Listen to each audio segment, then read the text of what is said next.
Para esta sesión vamos a hacerla prácticamente toda en inglés, menos obviamente las preguntas.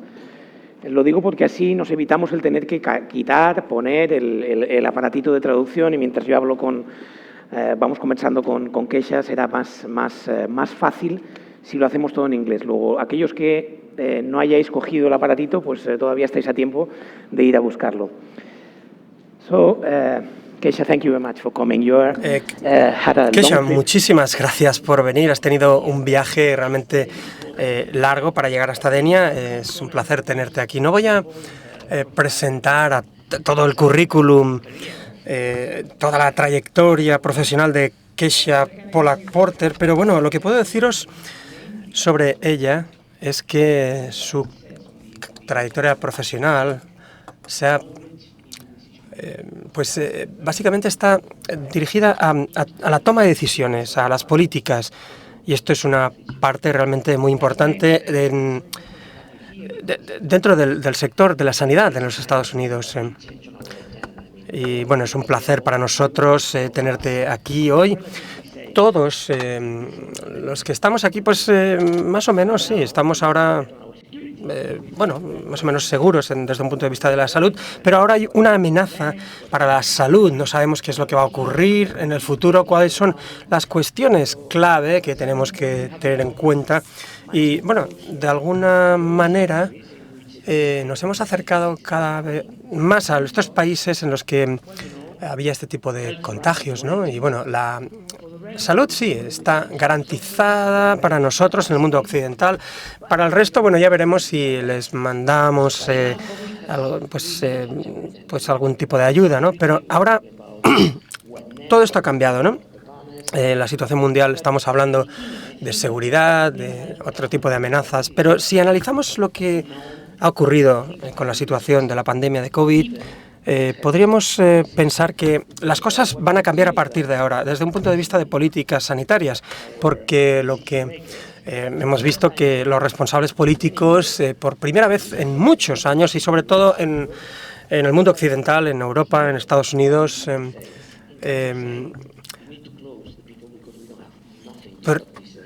realmente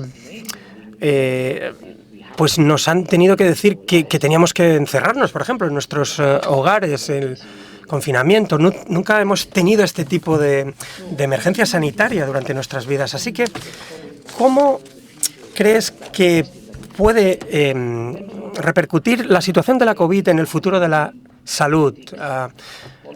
Sobre todo en cuanto a esta intersección entre política y todos aquellos que tienen el conocimiento.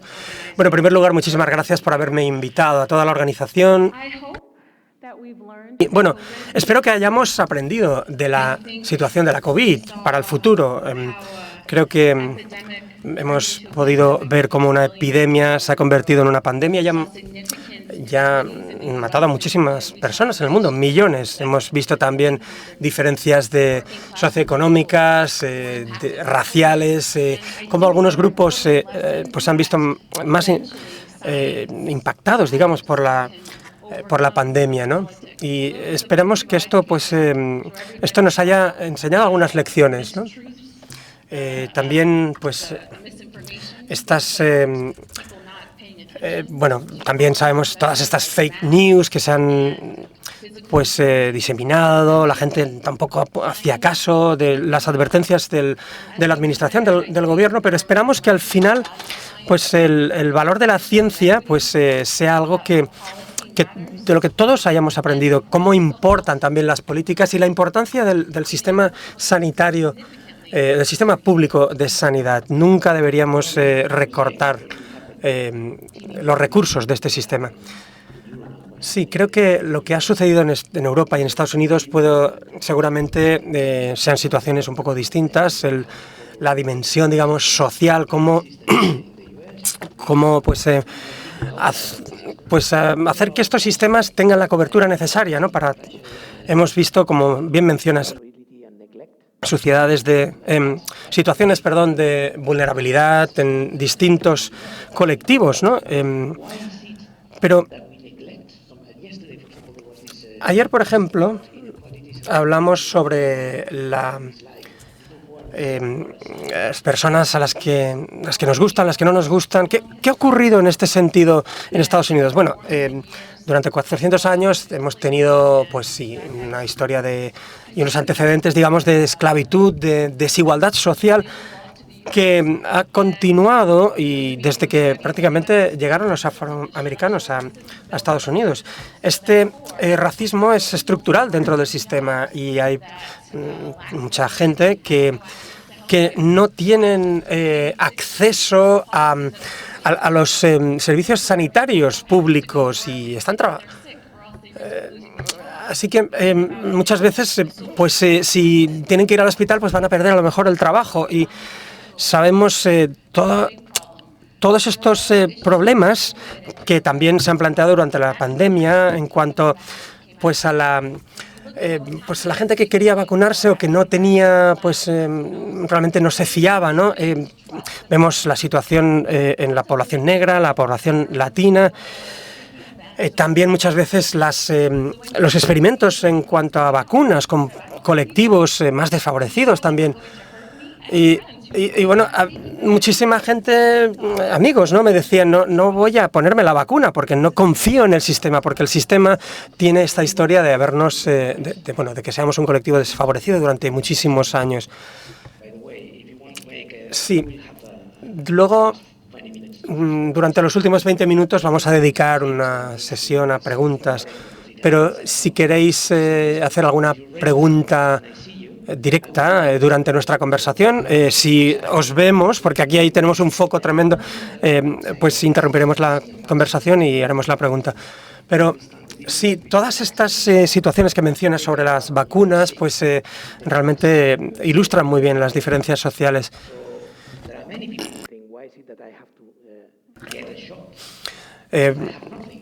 Muchas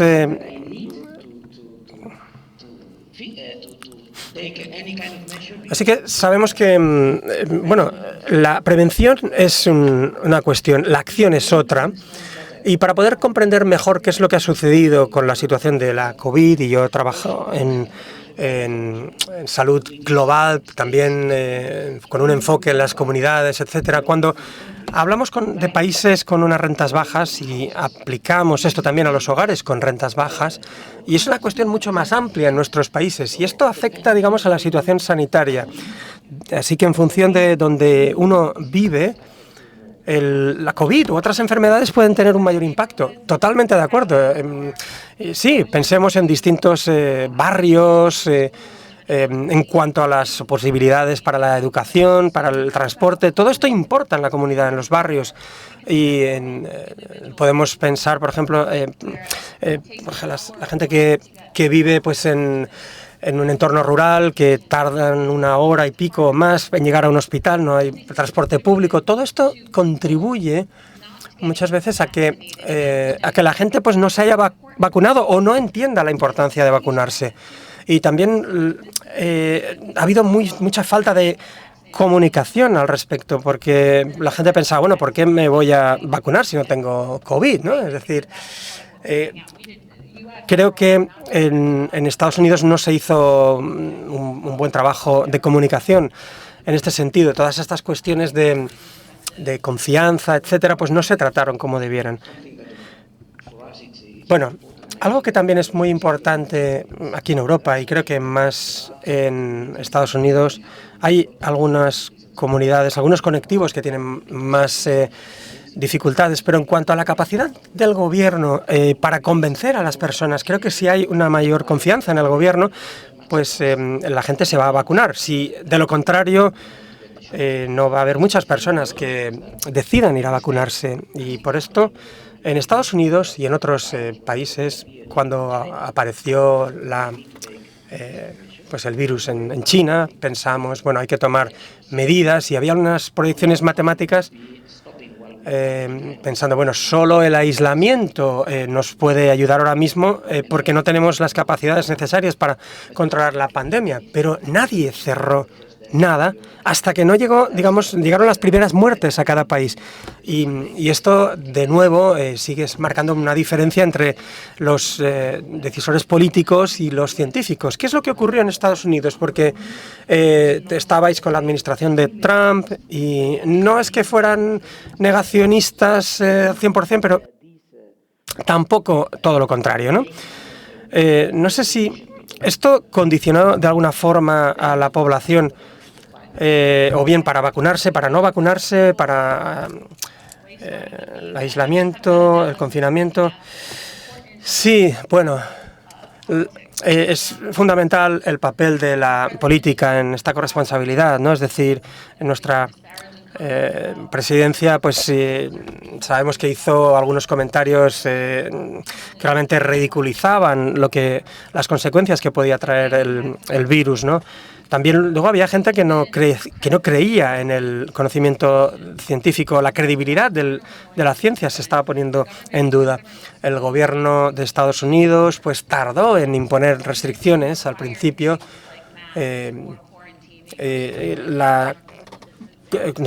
Las cuarentenas, el aislamiento social, distanciamiento social, etcétera. Todas estas medidas tardaron mucho en llegar, ¿no?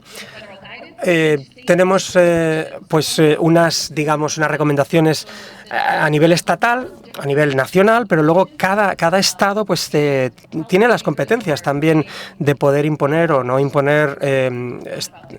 Luego se habló mucho de las responsabilidades personales, el gobierno no tiene por qué decirnos lo que tenemos que hacer, etcétera. Todo esto se planteó. Sí, es muy difícil convencer a la gente que la vacuna no solo sirve para proteger a uno mismo, sino también al resto de la comunidad. En este auditorio seguramente haya... si hay, por ejemplo, un 10% que no se han vacunado, el riesgo es para todos de poder contagiarse. Así que, y gracias a esto, gracias a que nos hemos conseguido vacunar una gran mayoría, tenemos reuniones como esta. Pero bueno, no había otra manera de controlar la pandemia. Así que creo que la campaña de vacunación ha sido un gran éxito. Ahora parece que esto ha terminado. Ahora hemos pasado de pantalla, ahora estamos hablando de la guerra en Ucrania, pero sigue, la COVID está ahí. Veo que has traído la mascarilla, no tenemos ninguna mascarilla aquí, pero bueno, creo que es razonable ponerse la mascarilla cuando hay mucha gente porque el virus sigue ahí. Pero, bueno, el futuro, ¿dónde vamos a ir ahora? Has hablado sobre, sobre toda esta situación, los intereses de las farmacéuticas, de los políticos, de controlarnos, etcétera. Hay muchos problemas en términos en materia de salud. Pensaríamos que estábamos mucho más cerca de conseguir soluciones, pero tenemos muchísima gente ahora mismo que no está, digamos, a favor de las soluciones que puede traer la ciencia, así que del futuro, ¿no? Es decir, ¿qué podemos hacer? Y el presente, ahora pues gripe, ahora mismo tenemos este nuevo virus, el virus sincitial, el RVS, que está afectando a la población infantil, ¿no? Durante la COVID hay muchos departamentos, unos servicios pediátricos se reconvirtieron en servicios de COVID y ahora pues tenemos una falta de recursos en este sentido. Pero algunas medidas sociales como el distanciamiento social, etcétera, siguen funcionando y las hemos visto con las mascarillas también, ¿no? Siguen funcionando y deberíamos aprender de esas lecciones. También tenemos que aprender que hay que invertir en los servicios públicos. Hay muchísima gente en los Estados Unidos que no tienen acceso a los servicios sanitarios. ¿Qué le ocurre a alguien que no tiene un seguro médico privado? Pues alguien que enferma, no tiene un seguro privado, van a emergencias, lo tratan y luego pues le pasan una factura tremenda. La primera causa de bancarrota, ¿no? de los americanos, de quiebra básicamente, son estas facturas sanitarias. Bueno, Aquí también tenemos el RSV, este virus sincitial, infantil, respiratorio, también la gripe, por otra parte, y virus respiratorios, pero nunca, digamos, se mezclaban. Lo que estamos viendo desde hace un par de semanas, estos 3 virus ahora conviven de forma, digamos, conjunta, y no sabemos por qué. Esto puede ser una cuestión para estudio, ¿no? Esto puede estar sucediendo también en Estados Unidos. Sí, los colegas en la Universidad de Hopkins también. Estos virus son totalmente imprevisibles. Vimos lo que ocurrió con el COVID y todas las cepas subsiguientes, pero básicamente, pues creo que tenemos que seguir tratando de investigar todo este tipo de evolución, ¿no? Vacunémonos también, la vacuna de refuerzo. Bueno, creo que aquí no te pondría la vacuna de la gripe porque esa se les pone a la gente que tiene más de 60 años y estoy seguro de que tú estás muy, muy por debajo. No, pero en Estados Unidos se la pone toda la población. Sí, aquí, por ejemplo, es obligatoria para la población de más de 60 años. Bueno, el COVID, o sea, la COVID no ha terminado, pero tenemos que pensar ahora en el siguiente paso. Sabemos que hay muchas cuestiones que, bueno, pueden ser importantes. Hablamos de los virus y, bueno, esto es una proyección. Hay unos 300.000 viruses en especies animales que todavía no se han transmitido a los humanos, pero que podrían hacerlo, igual que ha ocurrido con el SARS-CoV-2, ¿no? Y deberíamos estar pensando en qué vamos a hacer, cómo podemos abordar el futuro en este sentido, porque, bueno, la gente habla de prepararse, pero ¿qué significa esto? Vigilancia. Sabemos que esto va a ocurrir por las consecuencias medioambientales. ¿Qué medidas debemos tomar en nuestras ciudades? Aquí en el Mediterráneo, por ejemplo, aquí estamos en la ribera mediterránea. Consecuencias climáticas, sí, sabemos que va a haber consecuencias. Hemos tenido la situación de la COVID y no hemos podido hacer nada. Bueno, ¿qué hemos aprendido y dónde estamos ahora? Sí, bueno, hay muchos problemas de los que has mencionado. Hemos bueno, aportado muchos recursos a COVID, pero teníamos otras cuestiones, por ejemplo, el uso de los opioides, la tasa de suicidios que ha aumentado. Estas cuestiones no se han detenido. Y bueno, si pensamos en la próxima pandemia, en la próxima crisis de salud pública, tenemos que invertir en la vigilancia, cómo podemos fomentar la evidencia para los decisores de políticos, ¿no? Cómo traducimos el conocimiento científico para que los políticos puedan tomar las decisiones correctas, ¿no? La inversión en estas políticas evidentemente van a tener un impacto muy importante. Y los decisores políticos, muchos de ellos no creen en el cambio climático. Exactamente, igual que aquellos que son negacionistas de las vacunas, aunque tenemos la evidencia para ello. Sí, podemos hablar después de ello, pero una cuestión también que mencionabas y que creo que es muy importante es que la COVID también ha repercutido en otras cuestiones endémicas. Has hablado de la salud mental, por ejemplo. Bueno, hemos visto un aumento en el número de suicidios como consecuencia de la pandemia, pero también porque hay una falta de recursos públicos sanitarios. Hay muchas enfermedades que se han aparcado como si lo único que existiera fuera tratar el SARS-CoV-2, ¿no? ¿Dónde nos encontramos en este punto? Bueno, la obesidad, por ejemplo, sigue siendo una pandemia global, la diabetes también, las adicciones, por ejemplo, al alcoholismo o a los opioides, por ejemplo. Y el cambio climático son cuestiones de sanidad pública muy importantes. Y cuando nos fijamos en estas causas de muerte, la gente que muere de infartos de miocardio, de enfermedades cardiovasculares. Así que la prevención es fundamental para todas estas cuestiones. Sí, la prevención creo que es la forma más barata también de abordar todo esto, evidentemente, o más costo efectiva.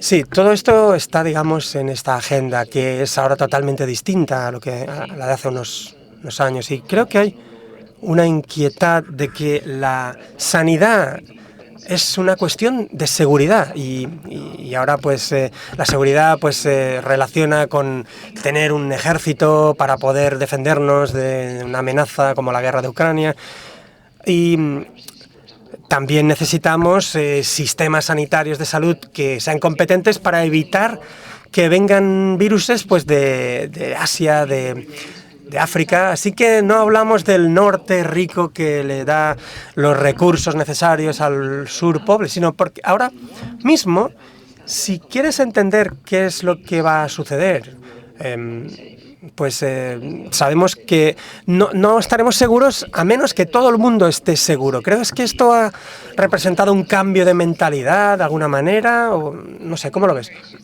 Bueno, creo que estas van a ser cuestiones que no van a desaparecer y has mencionado algunas cosas muy interesantes en cuanto a la preparación militar, de los sistemas sanitarios, como la diabetes, etcétera, pues afectan también la seguridad, ¿no?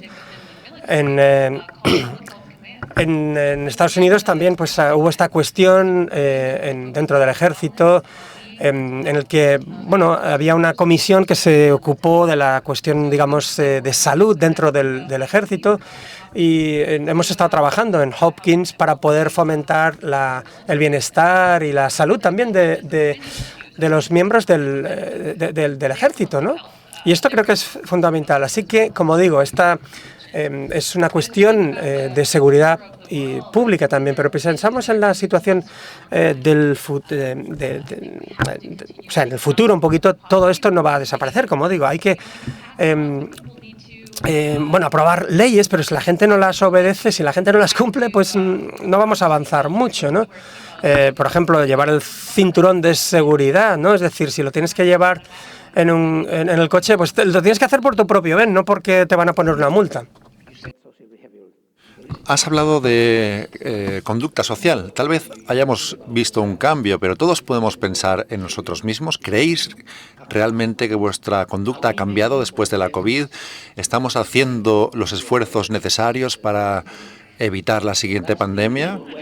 Bueno, tal vez esta sea una manera de entender si realmente hemos cambiado o no.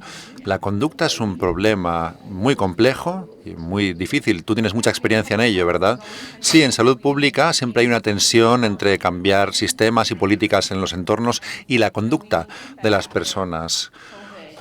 Podríamos pensar que después de la COVID, en mi propia familia, mi padre murió por la COVID antes de que hubiera acceso a las vacunas y su muerte tuvo repercusiones en ciertas personas de la familia, pero no en todos. Hay ciertas personas que piensan, bueno, pues tengo salud, estoy fuerte, no voy a contraer el virus, no tengo que vacunarme. Así que sigue habiendo personas que piensan que depende de cada persona el mantener su salud.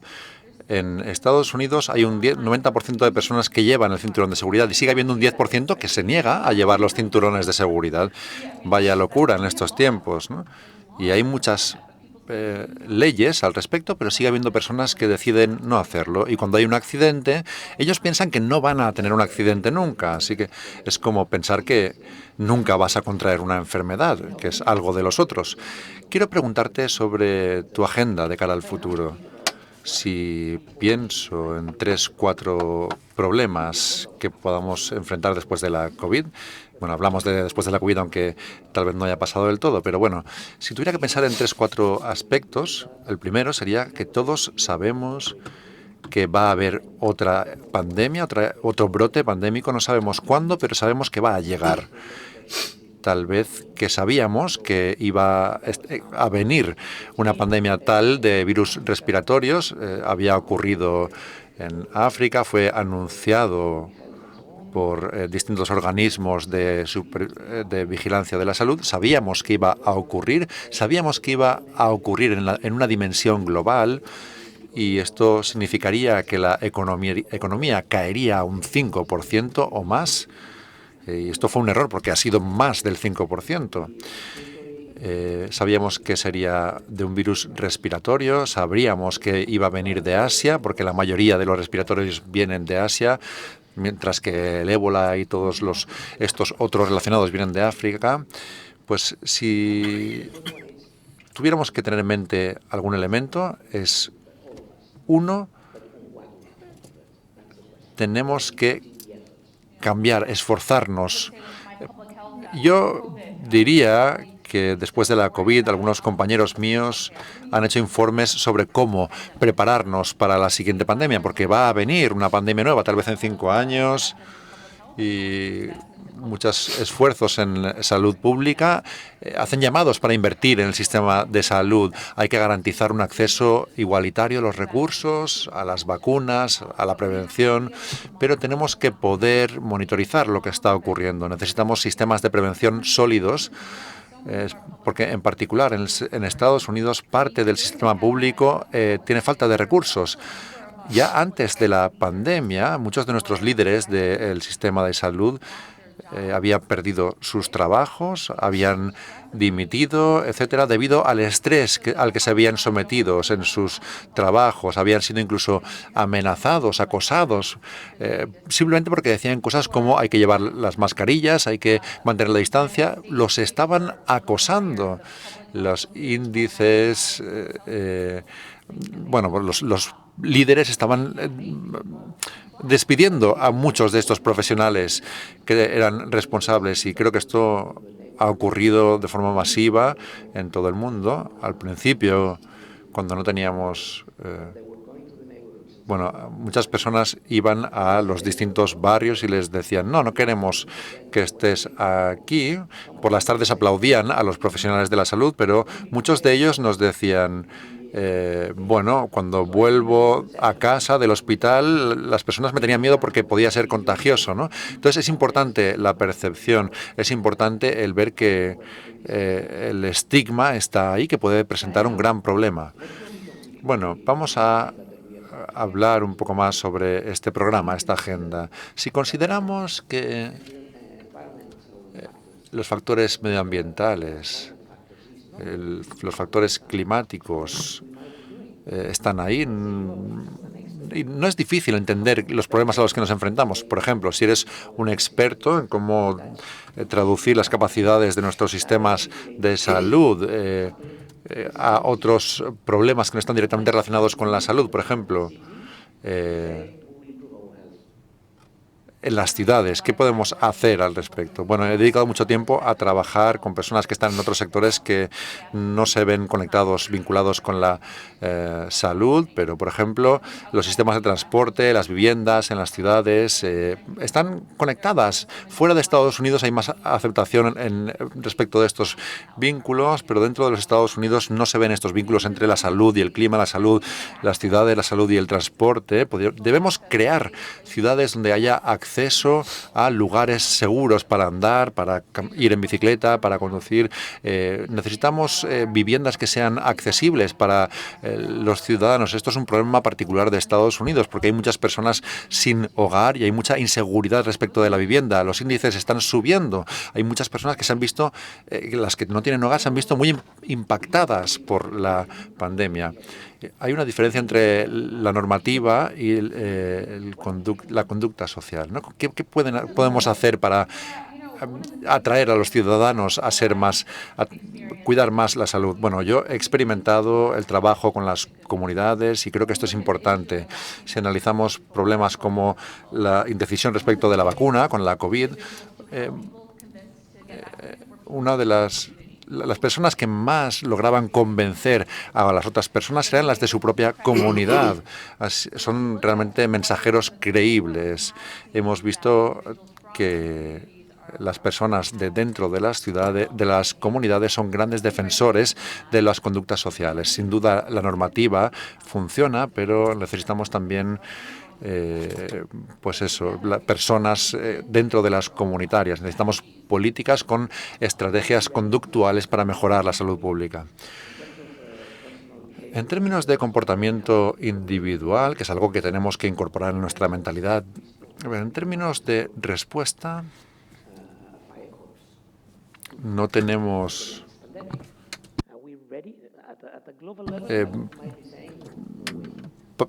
digamos, preparación para hacer frente a la siguiente pandemia.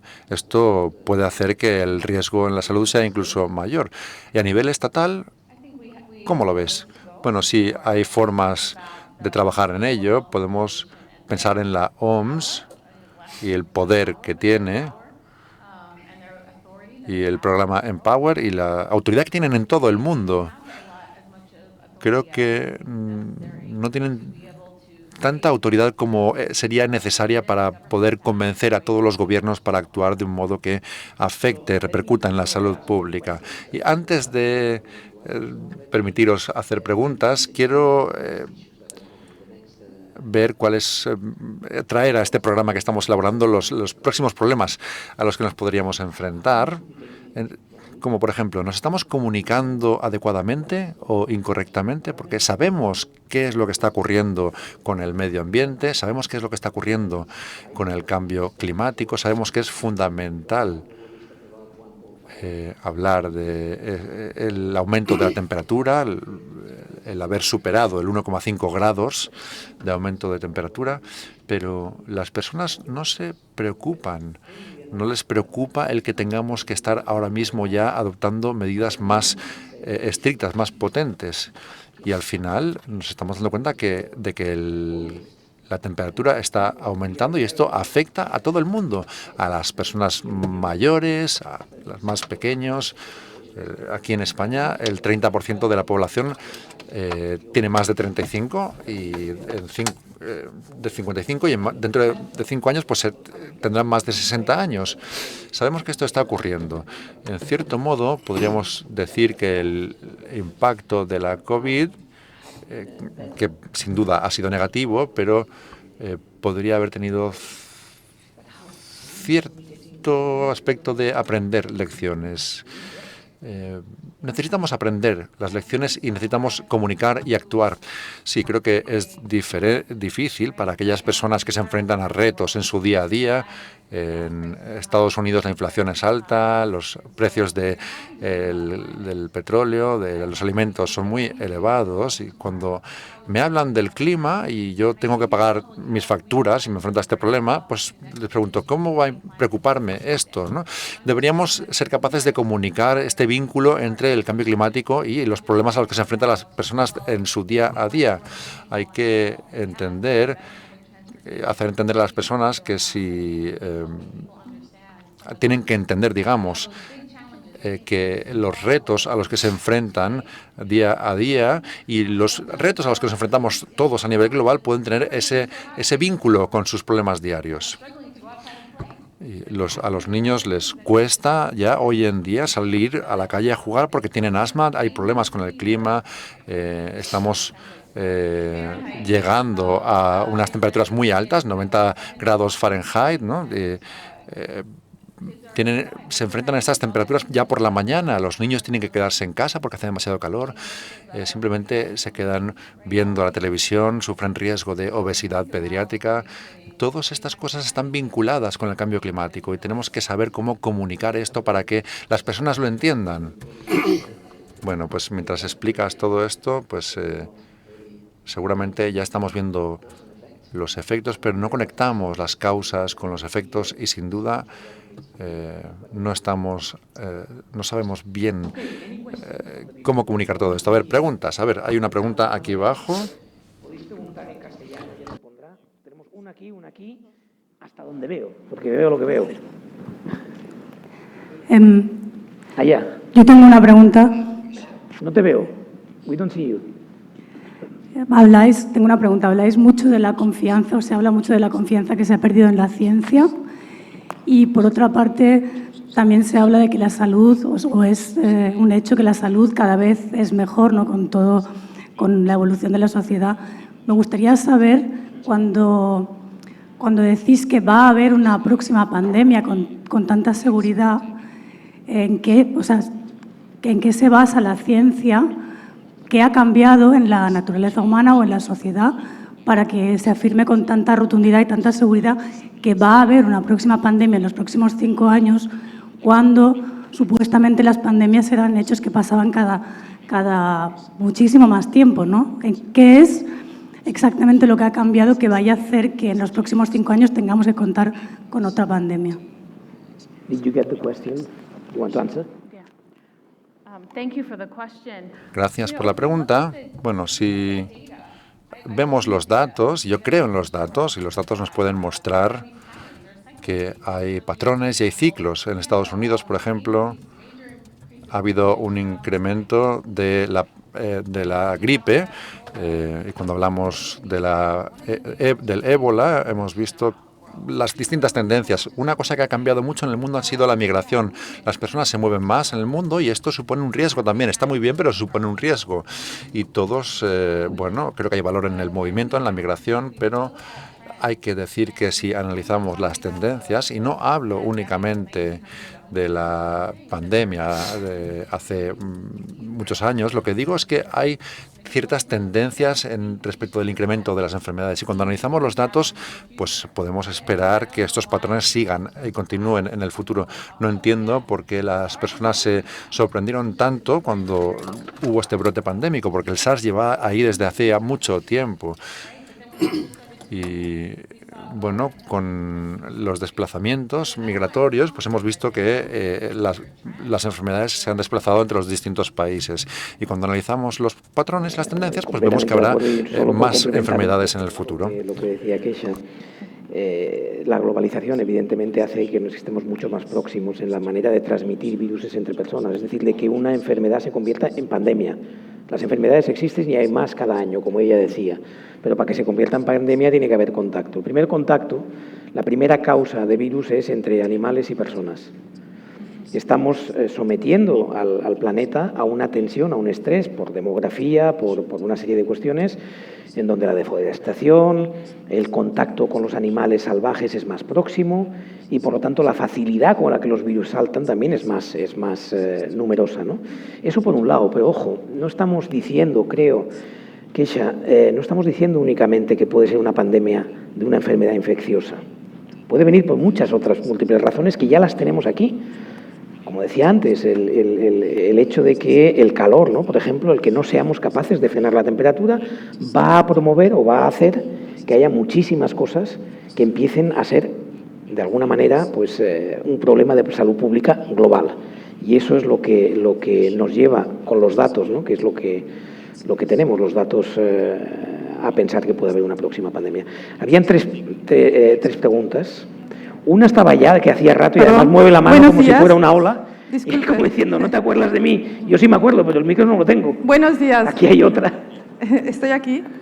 Bueno, estábamos hablando de unos conceptos como causa, consecuencia, responsabilidad, y he escuchado responsabilidad civil, de la sociedad civil, de la deforestación del medio ambiente, del cambio climático. Y es importante todas las políticas de salud que se hagan, y cuanto más mejor, y si se involucra también a los países del tercer mundo por la movilidad ciudadana y todo esto, se puede hacer muchas prevenciones, pero la sensación que a mí me da es como estar hablando que el edificio está en llamas, en el segundo, en el tercero, pues hay una enfermedad que está causando muertes, estamos preveyendo que cuando el incendio nos llegue van a haber otras enfermedades, pero la responsabilidad, más que de la sociedad civil, que es la que ha cedido el poder a los que nos gobiernan, a las grandes tecnológicas, ¿dónde está la responsabilidad de los que tienen y los que ostentan el poder? A mí me gustaría hablar de todas estas políticas, pero empezar diciendo la causa principal de estos efectos, la causa principal por la cual el planeta va a la extinción, por la que las especies que estamos aniquilando nos van a seguir contagiando. Cuando se deshielen los polos, toda la cantidad de bacterias que están ahí congeladas llegue al resto del planeta, el problema que tenemos del agua, el problema que tenemos de la alimentación. Entonces, la causa, ¿quiénes son los causantes de esto? ¿Por qué hasta ahora nosotros, y lo que estamos viendo en estos 3 días en el Festival de las Humanidades, estamos viendo las consecuencias de lo que desde la Revolución Industrial se ha conseguido un sistema que hasta ahora está, y se van viendo los efectos, estamos como asumiendo que el planeta va, el calentamiento, todo esto es como si hubiéramos tirado la toalla y estamos asumiendo que no hay solución a esto.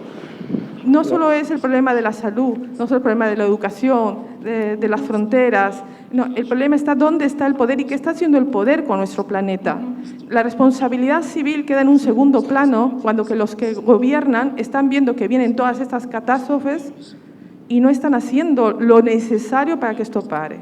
Gracias. Gracias. It's more a reflection than a question, but it relates to power and health. Bien, parece más una reflexión que una pregunta, pero se relaciona con el poder, ¿no? Sí, cuando hablo de políticas, todos sabemos que hay intereses especiales, cabildos, empresas que tienen mucho interés respecto de estas responsabilidades en términos de dinero, de las donaciones que se hacen, muchos estudiosos de la ciencia política saben que hay mucha influencia del dinero, especialmente en las donaciones a las campañas políticas. Se sabe que se pueden implementar, se puede presionar para que se implementen políticas y sin duda hay una responsabilidad por parte del sector privado, del poder, del dinero, de aquellos que están en posiciones de influencia, así que sin duda tenemos que prestar atención a todo esto y centrarnos en estos aspectos. Particularmente en los últimos años en Estados Unidos ha habido una creciente atención respecto de cómo construimos y desplazamos el poder y creamos toma de decisiones en conjunto dentro de las comunidades, pero sin duda estamos viendo lobbies, cabildos e intereses que tienen mucha influencia en estos procesos. El micrófono no, lo tenemos allá, lo siento, sí. Porque debería haber la ola en la siguiente, espero que le pasen el micro. Bueno, primero, gracias por las intervenciones, me han parecido pues, muy inteligentes y útiles.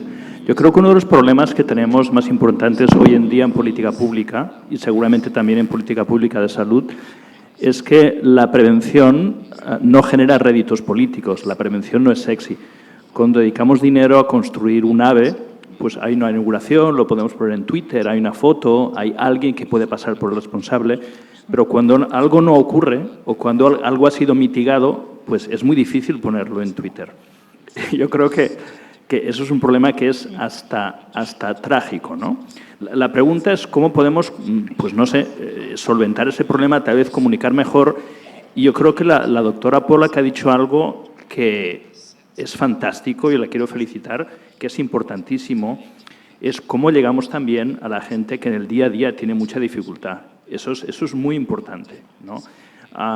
Y yo creo que tenemos a veces una tentación de elitismo. A veces el problema que tenemos también es que para mitigar y para hacer prevención se necesita a largo plazo, se necesita una burocracia, se necesitan unos expertos y eso es algo que está bajo ataque y tenemos que defender, pero lo que tenemos que defender también es de una manera que llegue precisamente a la gente que está en el día a día y eso es muy complicado. ¿Cómo hacemos eso?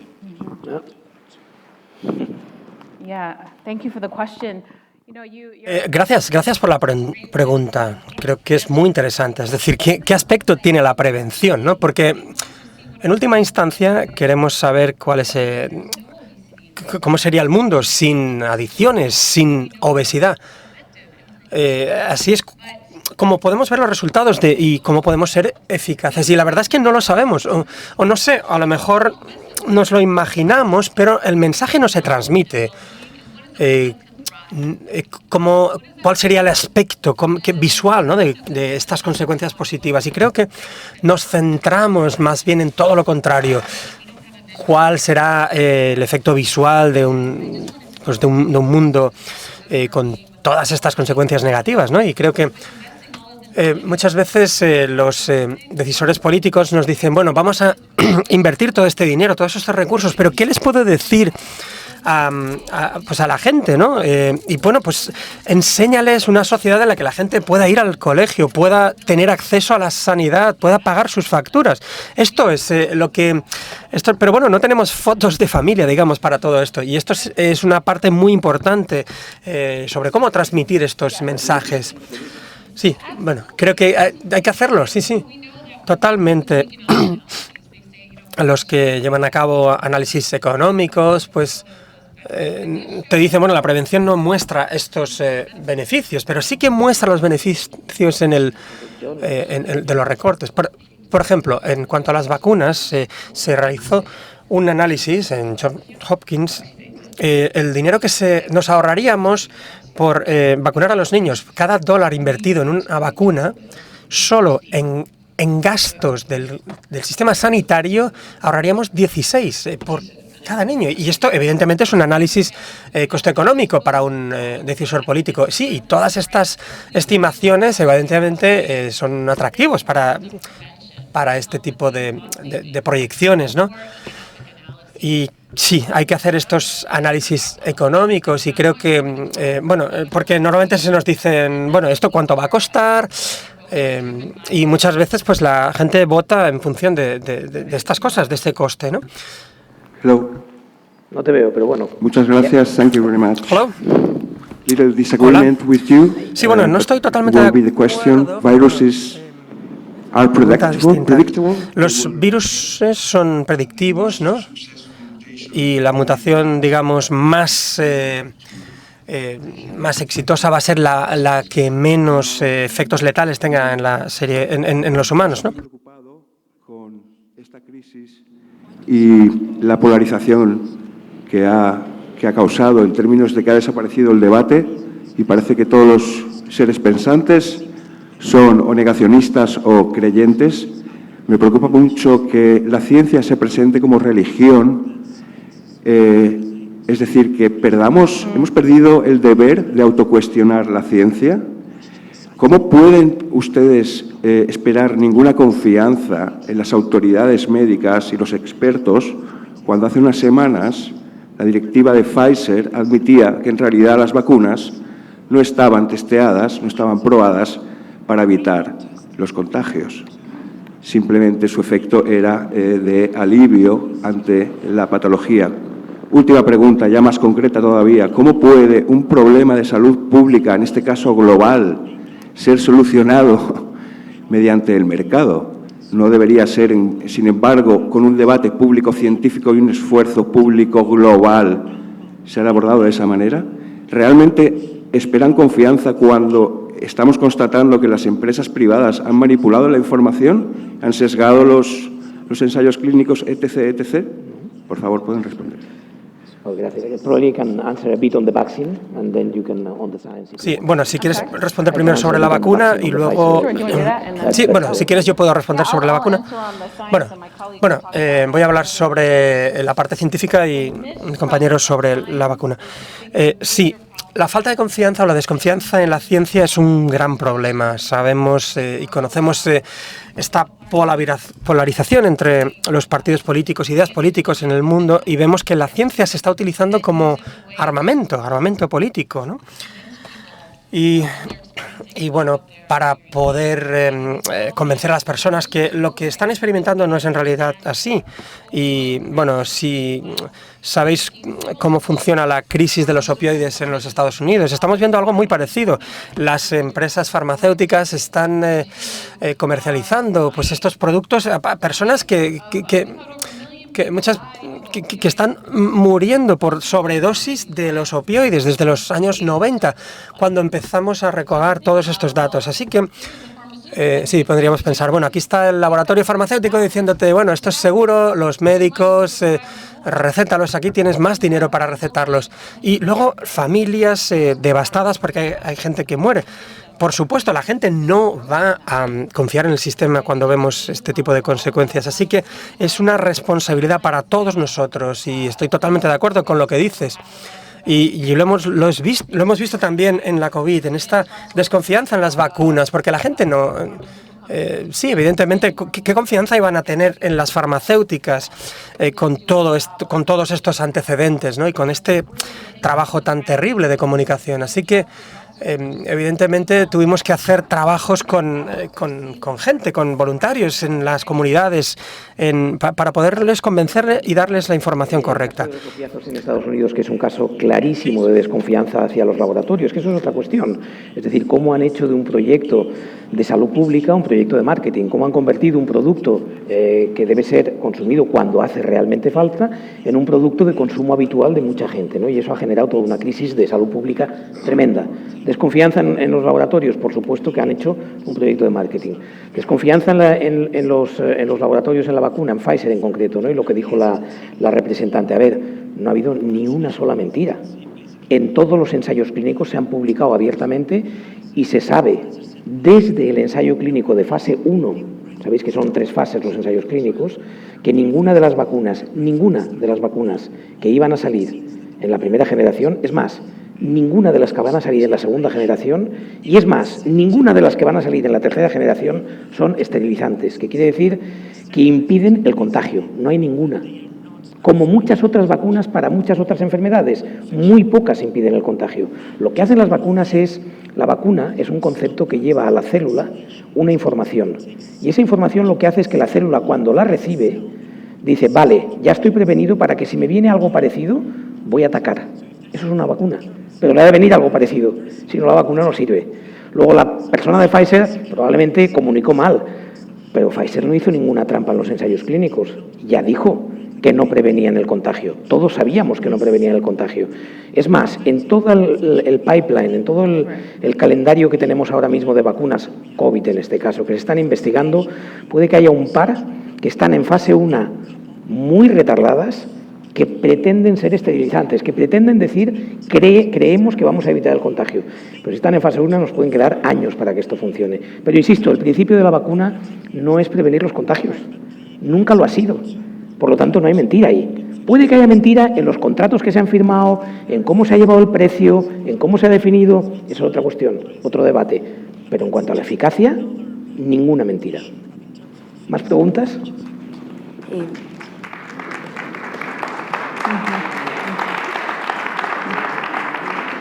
Me dicen que quedan 5 minutos, así es que aquí había una histórica. Yo creo... Sí. Bueno, nos quedan 3 minutos, me dicen ahora, o sea que hemos reducido el tiempo. Ya nos queda... Ah, no, tampoco se lo han dado. We'll never get this. Perdonen si vuelvo a intervenir. Sí. Vuelvo a... Que sea corta porque me han dicho que en 3 minutos nos sacan. Yo como Jaume antes, me levanto y nos vamos. Vale. Rojas Marcos, un español, estuvo de director de la salud en Nueva York. Es una cosa reseñable. En una conferencia que dio aquí en España, en Gandía, asistí yo y le conté un chiste relacionado con la prevención y el miedo. La prevención y el miedo están relacionados con el sentimiento de seguridad. Sabemos que hoy en Brasil hay un poder que no cree en la vacuna, que no cree en otras muchas cosas. Sabemos que mañana o pasado estará posiblemente gobernando otra vez en una gran nación, como hemos tenido en Estados Unidos. O sea, la ciencia y la experiencia y la literatura sabe que Trump es un peligro, pero para prevenir una situación no tenemos herramientas de que haya psicópatas en un gobierno o que haya incrédulos en una iglesia. Entonces la pregunta que yo le hice a Rojas Marcos, le digo, mira, había un avión con 3 motores y había un señor que estaba muy inseguro y quería asegurarse de si podría llegar al sitio. Fue al piloto, le dijo la azafata, llévame al piloto porque quiero hablar con él. Y le preguntó, oiga, si cae un rayo y rompe uno de los motores, ¿qué pasa? Y el piloto le dijo, bueno, si rompe un motor, como tenemos 3, tenemos recambio. Dice, ¿y si caen más rayos y rompen los otros motores? Dice, ponemos el piloto automático y el avión nos conduce. Pero, ¿y si el rayo rompe al piloto automático? ¿Qué hay? Dice, pues sacamos el otro motor y lo ponemos, lo montamos y ya está. Dice, oiga, ¿de dónde saca tantos motores? Dice, ¿y usted de dónde saca Me dicen Tantas preguntas. que hay que hacer la pregunta ya. ¿De dónde saca tantas dudas? Juan Queixa, I think that with this reflection rather than a question, we need to close. Sí, bueno, hay que hacer la pregunta ya, porque si no tenemos que cerrar. No sé si tienes algún mensaje para cerrar. Bueno, muchísimas gracias a todos. Ha sido una conversación realmente interesante por la gran moderación. Me gustaría concluir diciendo que la sanidad pública es importante, importa mucho, y creo que bueno, todos los aspectos de nuestra sociedad, todos los actores, las comunidades, la administración, tienen un papel que llevar a cabo. Y me gustaría decir que en los Estados Unidos hay mucha gente que dice, bueno, tenemos que volver a la normalidad, pero creo que la normalidad no creo que era tan buena. Había muchas desigualdades, muchísima gente muriendo durante mucho tiempo. Así que os diría, no volvamos a la normalidad, busquemos otra manera en la que podamos florecer y podamos tener toda la salud que podamos tener. Muchísimas gracias a todos. Con esta idea de cambio, Queixa, has been wonderful to have you here. Gracias a los organizadores, al alcalde de Denia, a Giuseppe y Esperanza por la maleta, y gracias a todos vosotros por habernos acompañado. Pues, thank you. Thank you.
Buenos días o buenas tardes.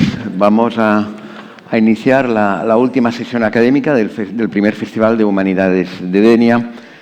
Aunque, dicho con precisión, vamos a dar continuidad, porque esta música que nos acompañaba no la hemos elegido por casualidad. Es la música que nuestra invitada considera que mejor evoca su periplo por Siberia y mejor le recuerda a las personas y a los pianos de Siberia. Es un enorme honor tener en el Festival de Humanidades de Denia a Sophie Roberts, a quien muchos de nosotros descubrimos a raíz de su libro Los últimos pianos de Siberia. Voy a presentarla de manera muy rápida. Yo creo que es más que un libro, es una superpuesta capa de libros que se entrelazan de manera muy fluida. Recoge la mejor tradición del libro de viajes, normalmente son libros redactados por escritores y escritoras británicos. La mejor tradición del libro de viajes, y sus páginas son un homenaje continuo a la música, no tanto a los grandes compositores, sino aquellos anónimos artesanos, aquellos afinadores de pianos, en muchísimos casos, que lo hacen posible incluso en las peores condiciones. Y es también el libro, de manera natural, un recorrido fluido por 2 siglos de historia convulsa y aparentemente contradictoria de Rusia y la Unión Soviética. Pero para mí lo más relevante del libro es esa serie de conversaciones cargadas de empatía con ciudadanos que Sophie Roberts va descubriendo en su búsqueda de pianos que acabaron en Siberia. Esta primera edición del Festival de Humanidades de Denia se centra en las mutaciones. Por ello, creemos que conviene especialmente leer a Sophie Roberts y Los últimos pianos de Siberia, porque su libro muestra que no todo muta, cómo la condición humana, la historia y la geografía se hallan por encima de las dinámicas económicas y tecnológicas, por potentes que resulten.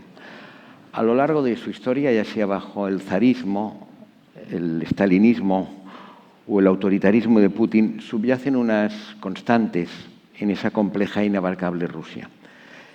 Un permanecer, diríamos, que solo se puede comprender desde aquella literatura que se sustenta en la memoria de esos ciudadanos anónimos que mencionábamos.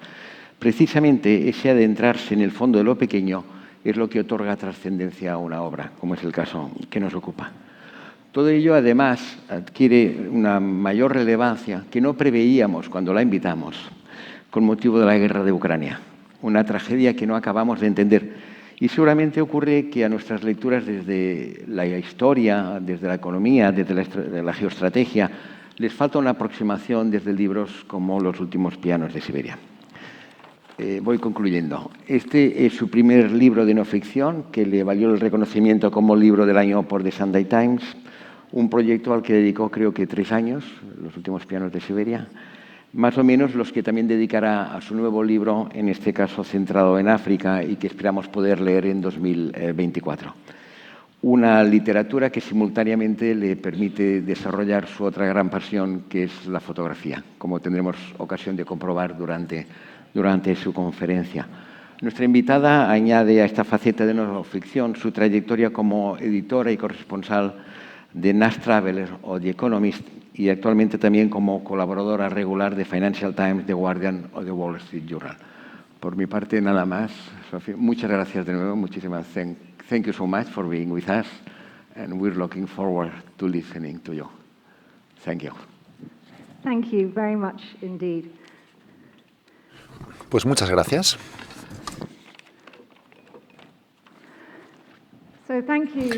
Muchas gracias por haberme invitado a esta ciudad tan hermosa y haberme despertado en la luz de esta mañana en mi hotel ha sido especial, algo que me ha hecho recordar a Siberia, estos cielos tan claros. Va a ser un viaje un poco inusual, el de la próxima hora, y espero que al final de esta hora os cuente algo más que los estereotipos a los que estamos acostumbrados. Quisiera comenzar a contaros un poco sobre una encrucijada en medio de Siberia, en una ciudad llamada Møni. Esta es un asentamiento soviético en una de las minas de diamantes más grandes del mundo. Me lo encontré en el verano de 2015 cuando investigaba por mi libro. Esta encrucijada es la imagen que veis en el centro. En la esquina había una estatua que celebraba la figura de Stalin. Era de una de las figuras que se inspiraba en un asesinato masivo de uno de los hombres más importantes de Rusia. En la segunda esquina estaba la Iglesia Ortodoxa con una imagen del último zar de Rusia, uno que fue asesinado por la Revolución Rusa. En la tercera esquina, en la sombra, había también una imagen del presidente Putin y de su partido, y en la otra esquina una escuela de música. Había con muchos pianos pagadas por una gran empresa que es la mayor productora de diamantes del mundo. Esta encrucijada de dineros para mí me pareció una confluencia literal del pasado y el presente, una visión de Rusia presentada como una comedia, una narrativa de gran poder construida sobre los 4 pilares de Rusia y de Siberia y de sus recursos y de su misticismo, la autocracia también y finalmente también por el corazón genuino de Rusia y de su música.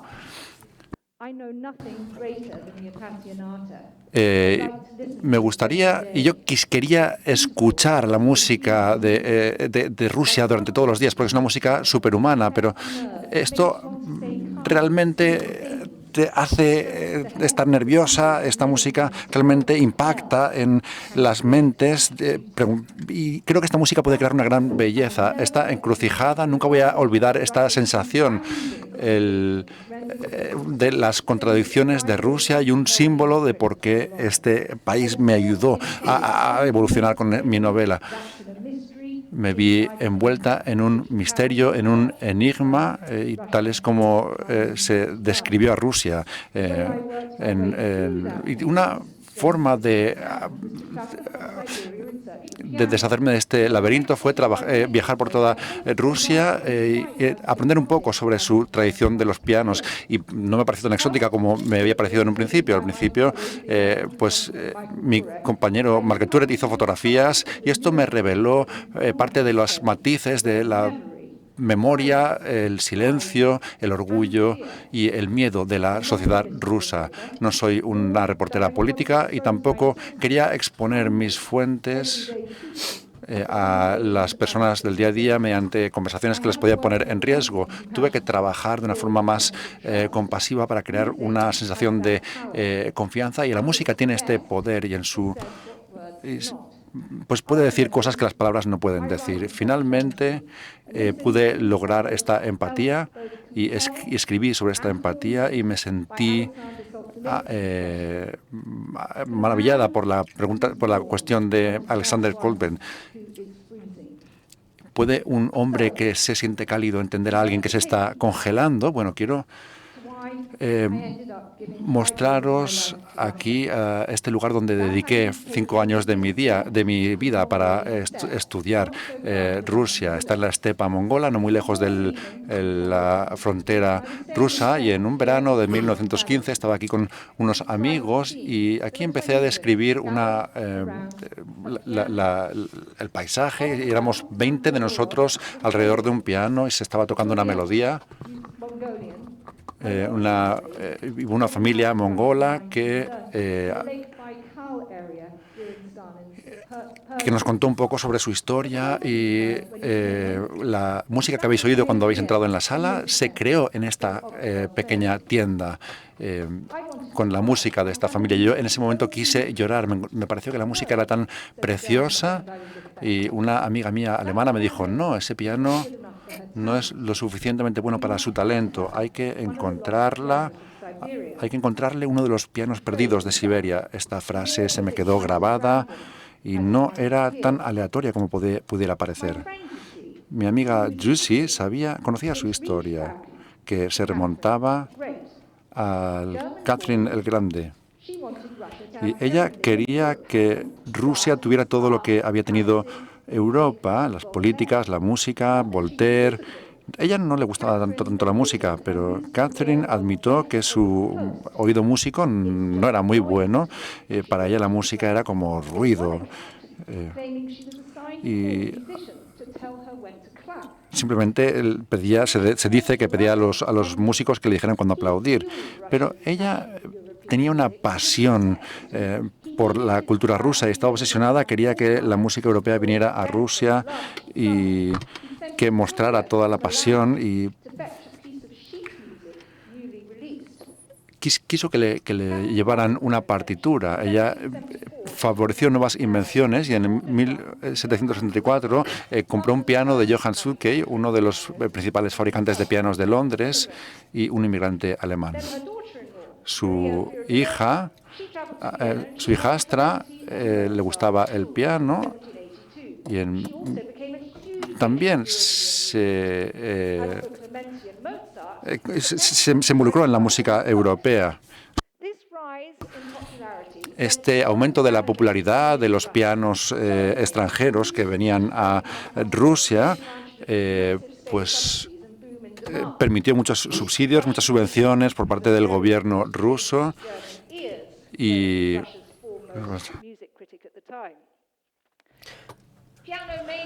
bueno, esta manía por los pianos pues se desató, ¿no? En 1842, cuando Franz Liszt debutó, era el Rolling Stone de sus tiempos. Veis aquí un poco la imagen, ¿no? Los fans, pues aquí realmente fue una locura en realidad en todos los cafés. Veis aquí, ¿no? Un poquito, pues el espectáculo que creó. Veríamos un piano en cualquier lugar o algún tipo de teclado, ¿no? En cualquier edificio de San Petersburgo. Básicamente teníamos al final, básicamente se escribían en la prensa de la época que realmente eran furor, ¿no? ¿Cómo llegaron estos pianos a Siberia y por qué nos deberían importar, ¿no? Porque los pianos eran algo importante en el siglo XIX en Rusia, eran un símbolo de la sofisticación europea.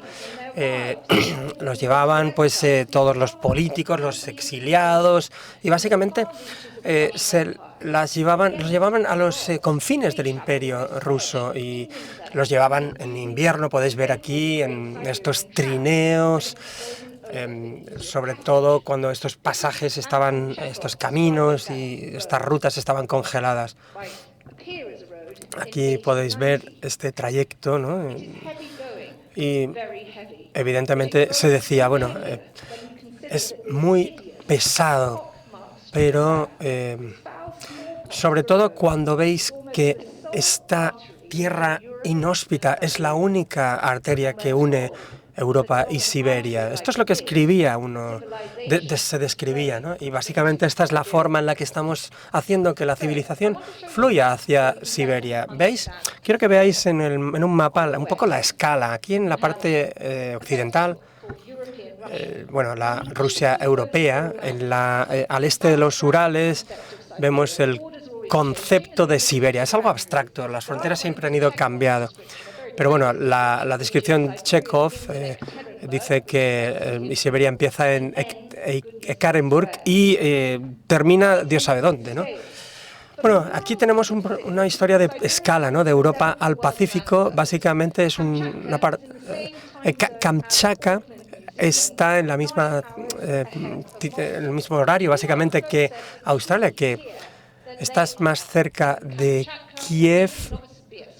De aquí a Kiev, que desde Kamchatka a Kiev, ¿no?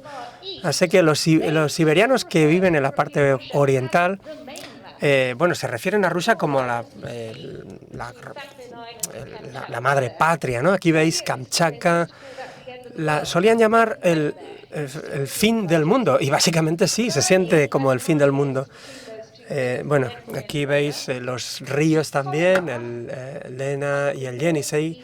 Kolyma, en la parte nororiental, básicamente es donde estaban todos los campos del Gulag, ¿no? de Stalin.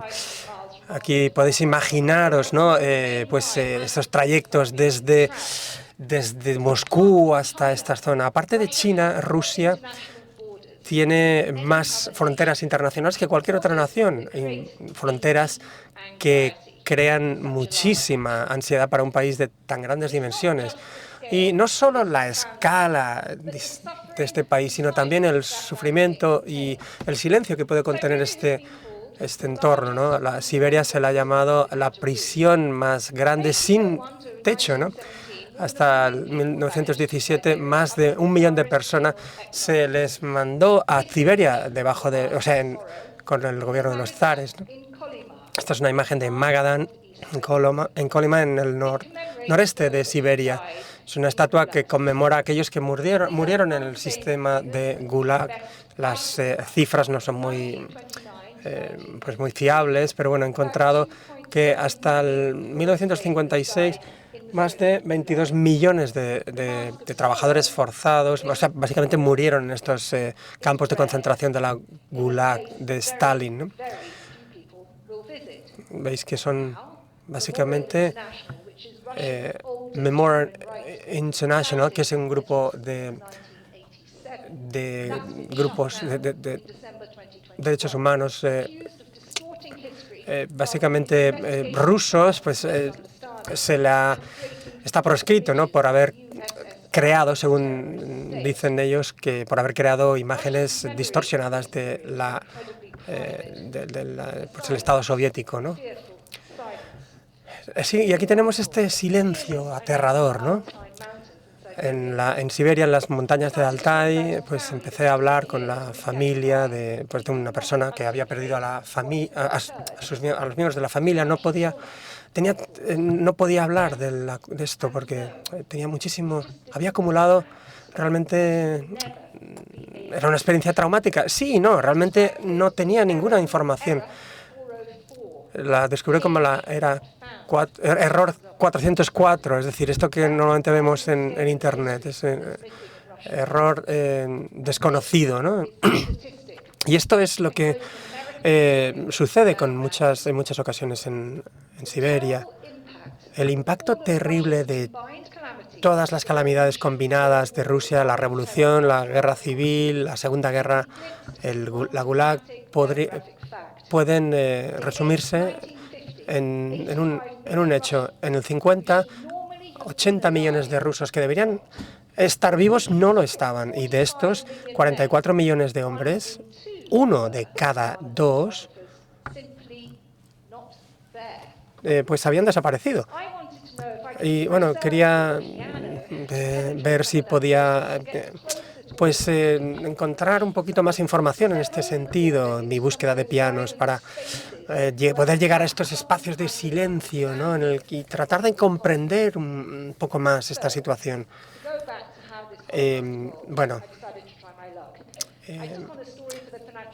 Una historia del Financial Times. Básicamente volé a la parte más occidental de Siberia. Hablé con este conservador de museo y bueno, quería ver si podía encontrar este piano que yo iba buscando, y básicamente fuimos al bosque, y Alexander detuvo el camión, y enfrente de nosotros teníamos un tigre que estaba dormido, ¿no? Y bueno, fue realmente emocionante. Si piensas que hay 5.000 tigres salvajes y bueno, son especies muy, muy raras, ¿no? Y la verdad es que pues fue para mí un placer, un privilegio encontrarme uno de ellos, ¿no? Es decir, son especies muy raras de avistar. Su padre, el padre de Alexander, era músico y me dijo, si puedes encontrar un tigre, es seguro que puedes encontrar un piano. Y básicamente, pues, estas eran las palabras de Alexander, ¿no? Y fueron muy importantes para mí. Los rusos tienen la capacidad de resistir, de probar una idea desde el principio hasta el final. Y esto, pues, para mí supuso un reto y caí bajo el hechizo de Rusia. Así que me fui buscando este piano y pensé que las cosas iban a ir mal. Y John Steinberg describió su viaje con Robert Capa a la Unión Soviética, y básicamente pensaron, bueno, vamos a hacer los planes. Si sale bien, pues muy bien. Y si no, pues también tendremos otra historia, que es la historia de no haber podido conseguir nuestro objetivo. Así que, bueno, me lancé a la carretera, pues busqué algunos afinadores de pianos, llamé a muchísimos sitios muy extraños, y me conmovió lo que empecé a ver, ¿no?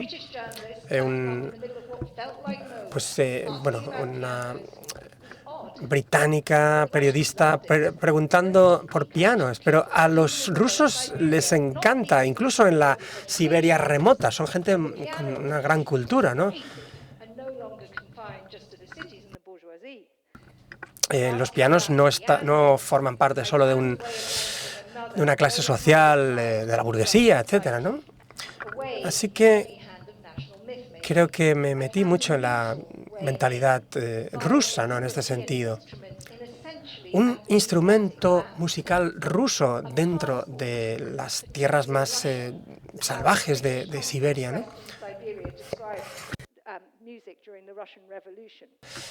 Sí, fundamentalmente descubrí que mucho de lo que se había dicho de Rusia en la Segunda Guerra Mundial era totalmente cierto. Bueno, este es un piano que encontré en una casa de madera cerca de Tomsk, una mujer que se llamaba Olga. Bueno, era un prodigio, ¿no? Esta niña. Así que compraron este piano su familia, un Bexton de 1896. El piano había llegado durante la guerra desde Leningrado, así que, bueno, lo habían cambiado por un saco de patatas, ¿no? Una historia entrelazada con otra, todos estos recuerdos que podía trazar, ¿no? Es una historia, como digo, de la pasión y el amor, pues que se habían expresado, entrelazados con tanto sufrimiento. Y el piano, pues fue algo dentro digamos, de esta historia, ¿no?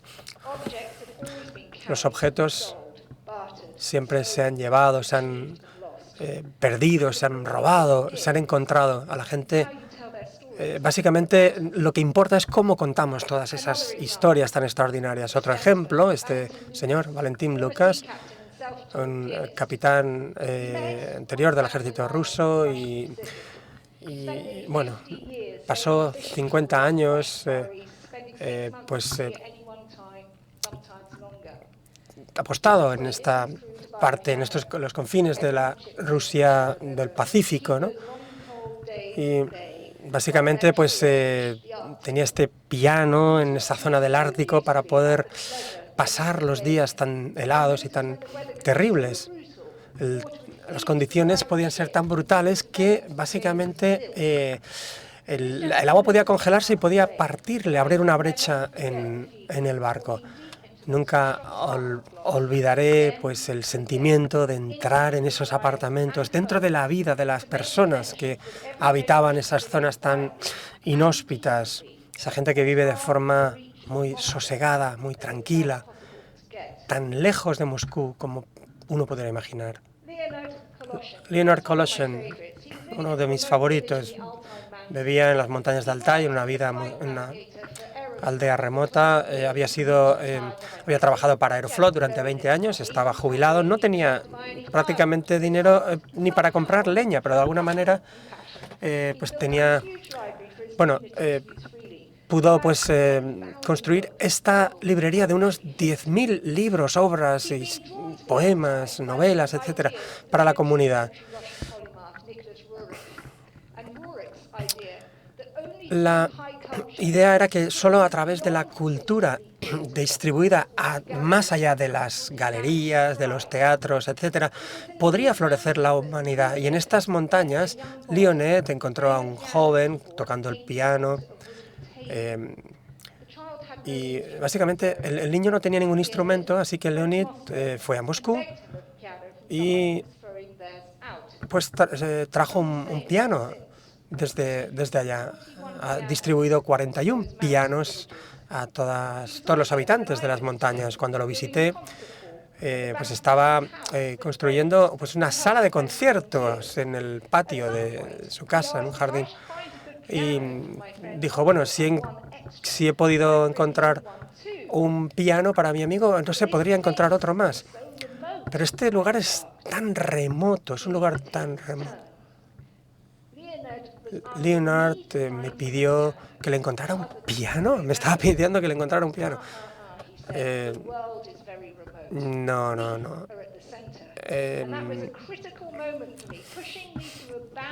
básicamente lo que esto me recordó que hay otra forma de mirar al mundo, de pensar y de ponerse en los zapatos de otras personas. Y bueno, ¿por qué os cuento todas estas anécdotas tan íntimas? Porque creo que son la puerta para comprender esta parte tan fundamental de la identidad rusa, que es pues la resistencia que se manifiesta también en esta creencia en el destino místico de la nación. Novosibirsk, básicamente es la capital de facto de Siberia, está más o menos a un tercio entre Moscú y Vladivostok, más o menos la misma distancia que se encuentra Chicago de la Unión Soviética. Fui allí por este edificio, la ópera básicamente la más grande de Rusia, el Coliseo de Siberia. Se construyó en los 1930. La cúpula prácticamente es el doble de la Catedral de St. Paul en Londres. Así que fundamentalmente teníamos, bueno, el telón pesaba como unos 90 kilos. Las ambiciones de Stalin para esta ópera fueron extraordinarias.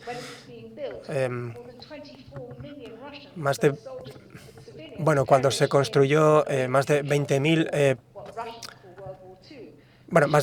millones de rusos murieron en lo que los rusos denominan la Gran Guerra Patriótica de Rusia, que en realidad es la Segunda Guerra Mundial. Y básicamente este edificio adquirió una nueva relevancia, ¿no? Fue un lugar para evacuar a las personas y protegerlas de los nazis cuando atacaban la ciudad. Voy a coger un vaso de agua.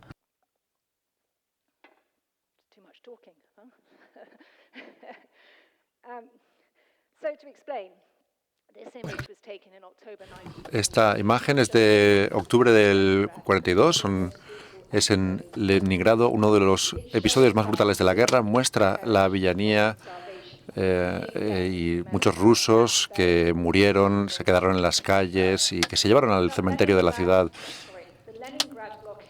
El bloqueo de Leningrado duró 900 días, de septiembre del 41 a enero del 42, y en este periodo más de 800.000 personas murieron.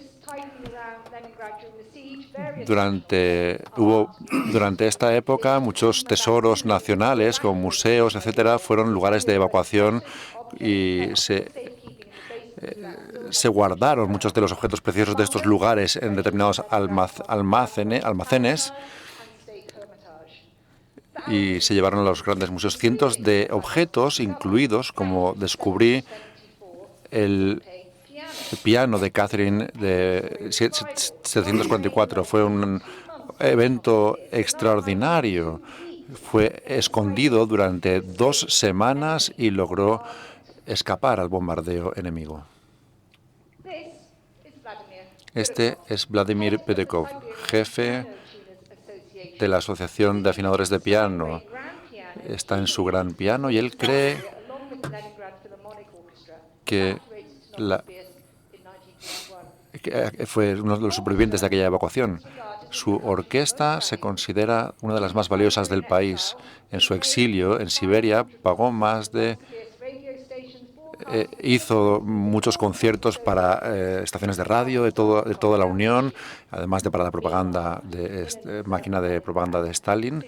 Y mientras tanto, otra orquesta también tocó la nueva sinfonía compuesta para Leningrado. La escuela de música pues abandonó aquella ciudad que estaba hambrienta. Los músicos se quedaron, casi murieron de hambre. Muchos cayeron exhaustos durante los ensayos. Hubo un gran drama en todo esto. En la noche del lanzamiento de agosto de 1942 se tocó en aquella filarmónica a pesar de los ataques nazis, y cuando se acabó aquella orquesta, no solamente los soldados de Leningrado, sino también los hermanos de los alemanes que pudieron llegar allí, aplaudieron. Rusia tiene muchas historias que capturan la esencia de fortaleza del país, porque este país siempre se define a sí mismo, siempre se ha definido a sí mismo así, como muy potente. Paradójicamente, el Estado ruso siempre ha hecho lo posible por romper esa resistencia de las personas, de los rusos. Quiero contaros también la historia de esta mujer, Vera Shevchenko. Nació en Francia, un prodigio musical. En 1920 daba conciertos, era tan buena que el Fígaro la describía como brillante. En Roma se enamoró con un ingeniero ruso, se casaron, pero volvieron a su patria y inmediatamente la enviaron a un gulag.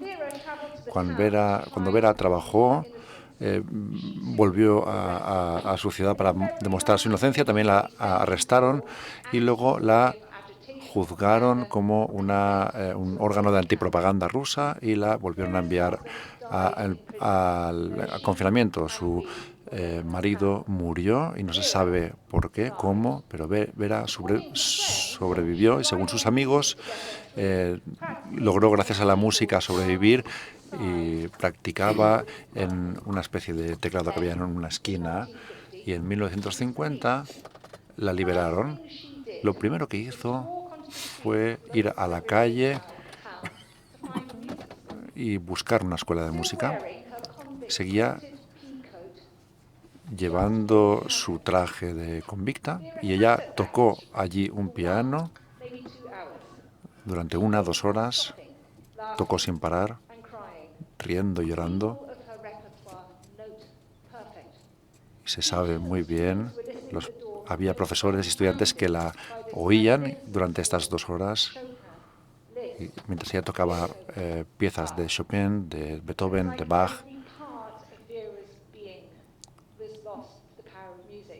Gracias a la música logró sobrevivir. Luego se desplazó a la ciudad de Taganrog. Bueno,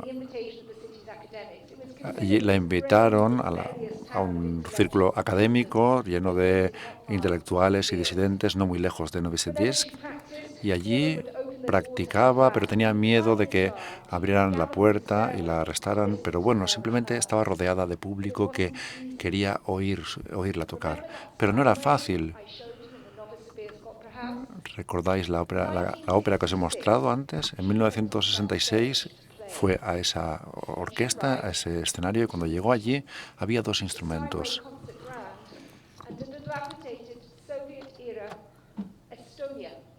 Un piano de la era soviética, y el Steinway había recibido disparos. Y las autoridades habían querido humillarla para que no se simpatizara con el enemigo del público, de las personas del pueblo, y entonces tuvo que tocar en el otro, en el piano de mala calidad, e incluso con un instrumento de mala calidad la música puede conmocionar. Esta es una pieza que encontré durante mi investigación.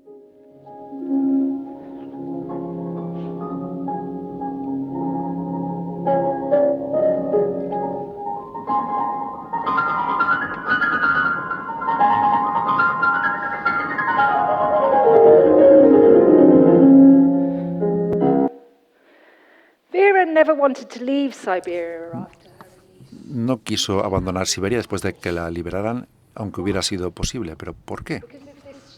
Porque esta fortaleza rusa rara se queda en la piel de las personas, y lo he visto en todas las personas que he conocido allí en Rusia, como en muchas otras personas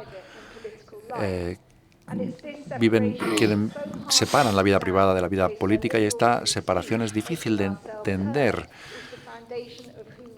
Y esto realmente para los rusos son sus cimientos.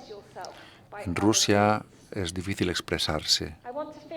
Y quiero concluir con la historia de este hombre, Stanislav Dobrovolsky, un afinador, pianista y profesor que tocó en el Conservatorio de Novosibirsk durante 40 años. Nos encontramos porque en un momento de su vida trabajó como afinador para Vera. Hablamos durante un tiempo sobre qué recordaba de Vera. Me contó sobre las dificultades después de la perestroika y el silencio que vino después de la disolución de la Unión Soviética. Durante este momento, esta época, los profesores racionalizaban los cigarros. Esta era la pobreza del momento. Aquella época era humillante. Después, en nuestra conversación, este hombre, Stanislav, me contó de forma muy humilde que había vivido el sitio de Leningrado cuando tenía 5 años. Escribió que había estado muy confuso, veía muchas personas durmiendo en las calles cubiertas de nieve y solo después se dio cuenta de que estaban muertas. Hizo lo que pudo para sobrevivir. Uno de los amigos de la familia dejó un trozo de azúcar en una mesa, que era algo insólito. Y para él la música le ayudó a sobrevivir. Su madre trabajaba en un hospital y él se quedaba en casa y escuchaba ciertas grabaciones de la orquesta de Leningrado. Él describió todo aquello, describió los soldados alemanes como más muertos de hambre que los de Leningrado.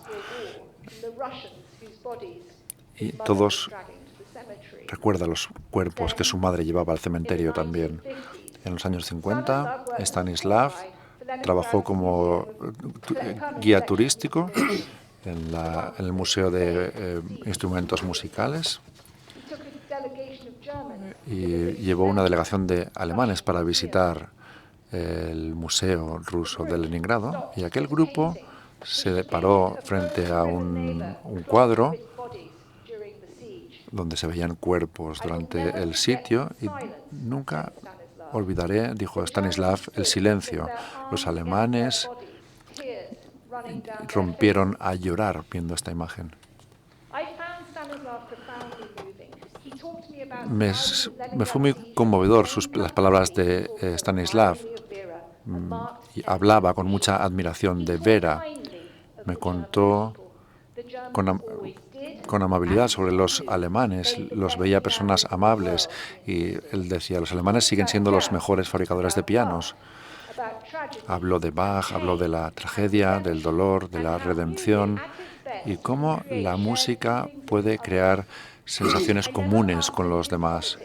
Nunca le pregunté sobre su ideología política, daba igual, había algo muy poderoso en su presencia de este hombre frágil, mayor, y su fragilidad podía revelar una raíz de esta encrucijada que mencioné al principio, una forma de sobrevivir, y él podía ver más allá del peligroso orgullo de la guerra y de las ideologías.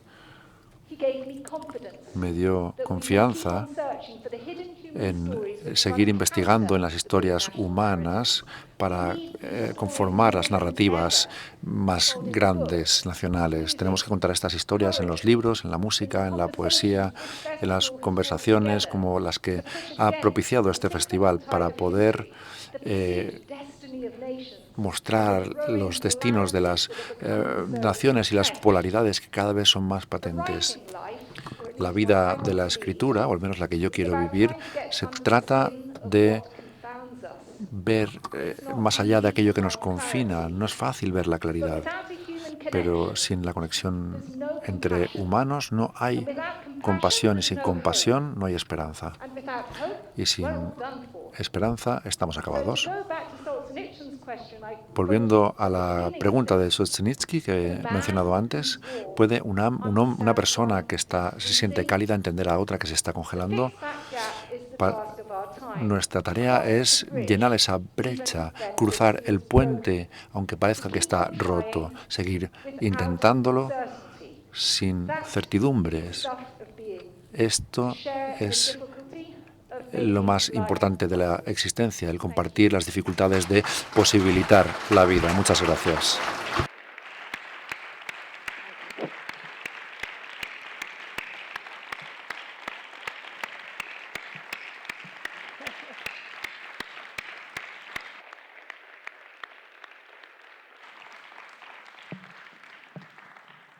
Bueno, parece que coincidiremos en que ha sido una excelente conferencia de Sophie Roberts. Muchísimas gracias.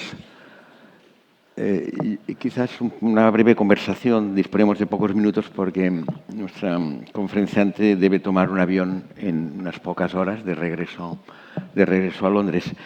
Y yo quizás te preguntaría un poco, aprovecharía como mencionabas en tu intervención, esta conexión con lo humano que has tenido, ¿no? Con lo más propio de Rusia, ¿no? Desde esta conexión con lo más eterno, preguntarte por cuestiones evidentemente coyunturales, ¿no? Que estamos viviendo a raíz de la guerra de Ucrania, ¿no? La primera pregunta que te haría es si crees que es sólido y creíble este giro de Rusia hacia el este, ¿no? Si este anunciado mundo de bloques al que vamos, ¿no? Con una interacción creciente entre Rusia y China y el resto del este es socialmente sólido, ¿no? Y consistente, si realmente, o es simplemente una salida estratégica a corto plazo que no cuenta con el sentimiento mayoritario de la población rusa.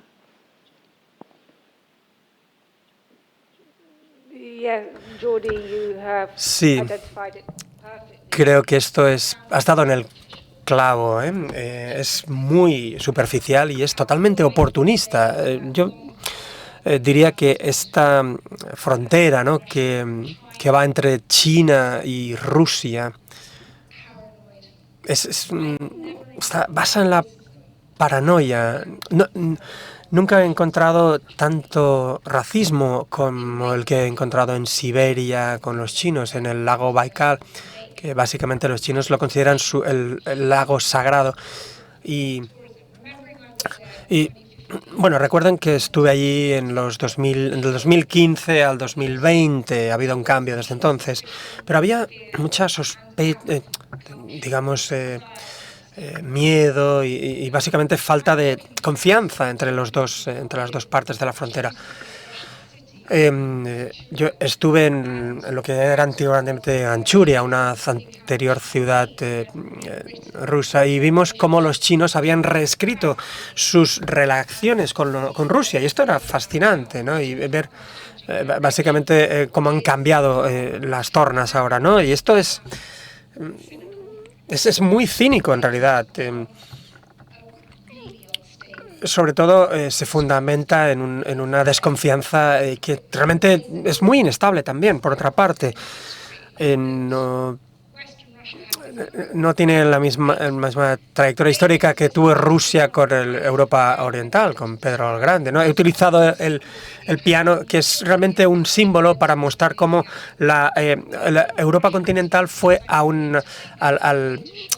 Rusia, ¿no? Y pues cuando Rusia empieza a mostrar un tigre, ¿no? Es básicamente muestra las garras un poco con China, ¿no? Como digo, hay muchísima paranoia, muchísimo miedo en esa frontera. Y os diría que hay un libro de Colin Dubron llamado The Amur River, no sé cómo se titula en español, es un veterano de guerra británico, y describe un poco ese sentimiento en la frontera entre China y... Muchas gracias, sí. Y quizás otra cuestión que también te preguntaría, ¿no? Trasladando esta conexión humana a lo concreto, a lo inmediato, si me permites, estos días vamos leyendo en prensa influyente, ¿no? Hay la sensación de que la salida a la guerra de Ucrania es la caída de Putin, y uno va viendo cómo se sugiere que esto es posible. Leyéndolo, yo tengo la duda de si estamos confundiendo la realidad con el deseo, ¿no? También la caída como consecuencia del cansancio de la población rusa. Pero escuchándote tenía la sensación de que la población rusa puede aguantar, que esto no es nada para la población rusa, ¿no? que puede aguantar muchísimo más. ¿Crees que es posible esta lectura o tiene más de deseo que de realidad?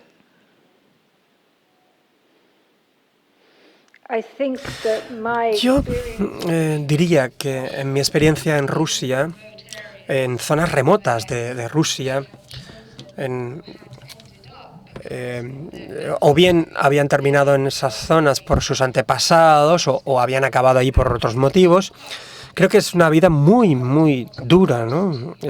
Y básicamente pues te centras en la comida, en la familia, y hay una desconexión con lo que ocurre en la parte occidental. Esto es lo que vi, ¿no? Y he sentido más de la Rusia de Putin en Londres que realmente lo que hice, que lo que sentí en Siberia. Y esto parece extraordinario, pero es así, ¿no?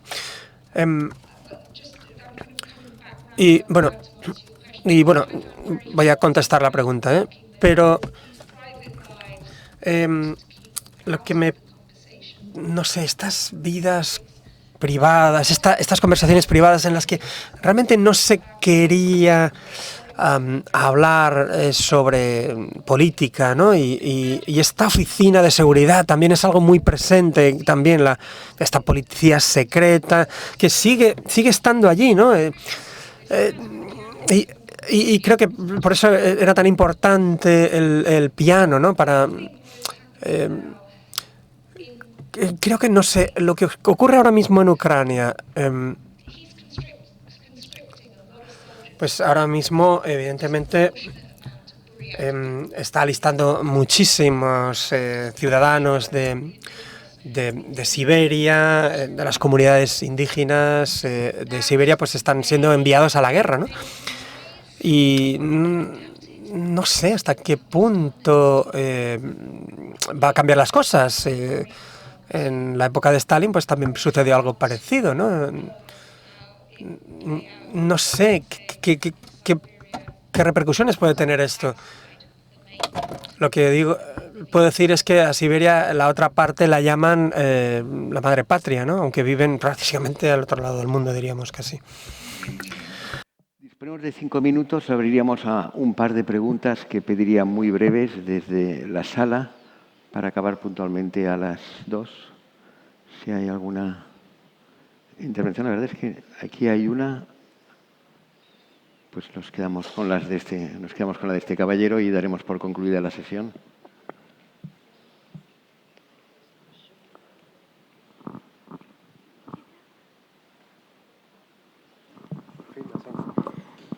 Gracias. I'll speak in English, okay? Oh, brilliant. Sí, voy a hacer la pregunta en inglés. ¿Piensa usted que las personas en Siberia tienen algún tipo de acceso al arte, a la música? Pussy Riot, por ejemplo, ¿no? Conocemos el grupo. O no sé. ¿Conoce Pussy Riot? Sí, la música disidente. Sí, están en prisión. Sí, pero te preguntas si tienen acceso a la música disidente. Sí, es decir, ¿tienen acceso a la otra información que no siga información controlada por el Estado? Bueno, yo diría que no, ¿no? Bueno, también la comunicación que he tenido con los amigos que pude hacer en Rusia es muy difícil darte una respuesta y he solido hacer esta pregunta, he solido plantearla desde que pasó lo de Ucrania, ¿no? Pero bueno, tengo que ir con muchísima cautela con el tipo de comunicación que llevo a cabo. Incluso cuando estuve allí, había un periodista que conocí y hablamos sobre Pussy Riot, pero lo hicimos en un sitio que decidió esta persona y parecía que estábamos en los años 50, ¿no? Pero quería hablar, evidentemente, off the record, ¿no? De este tipo de asuntos. Así que creo que ha empeorado muchísimo desde que dejé Rusia. Me quitaron el visado. Así que el flujo de información es muy difícil de saber si realmente pues es cierto o no. Y evidentemente una gran proporción para esta población. Putin es un héroe también, no nos equivoquemos. Bueno, encontré a una persona, realmente un confidente, ¿no? La única vez en la que estuvimos, digamos, en desacuerdo fue con las últimas elecciones rusas, porque votó por Putin. Y le dije, ¿cómo puedes hacer esto? Y me dijo, bueno, tienes que entender que lo que hemos pasado, la situación ha creado miedo. También, bueno, todo esto de lo cual hablamos de la humillación que sintió el país después del proceso de perestroika, y estas cuestiones son las que me han hecho votar por Putin, porque nos devuelve el orgullo, como si realmente valiera la pena. Y evidentemente esto yo no lo puedo entender, pero esto es lo que nos dicen, y yo creo que, bueno, yo lo que diría es que hay que entenderles, ¿no? Hay que empezar esta conversación, porque hay muchas cuestiones que no entendemos. Vine con más sabia, entre comillas, no lo sé, pero sobre todo creo que vine con un mayor amor hacia el país, y creo que esto es algo. ¿Les parece? Finalizamos puntualmente la última sesión académica previa a la de clausura. Yo creo que lo que corresponde es felicitarte por la conferencia, por el magnífico libro, agradecerte el gran esfuerzo por haber venido. Ahora vuelas hacia Londres y creo que en pocas horas un viaje lejano más allá de Siberia. O sea que el esfuerzo por estar aquí ha sido muy notable. A todos ustedes creo que es necesario recomendarles la lectura del libro, a los que no lo hayan hecho, pero creo que ya mejor recomendación que escuchar a su autora es imposible. Y finalmente sí que me gustaría acabar con el compromiso de Sophie Roberts de volver a estar con nosotros, como más tarde en 2024, con motivo de la publicación del libro en el que lleva ya algún año trabajando. Nada más. Muchísimas gracias. Thank you very much. Thank you. Claro que sí. Muchísimas gracias. Thank you very much.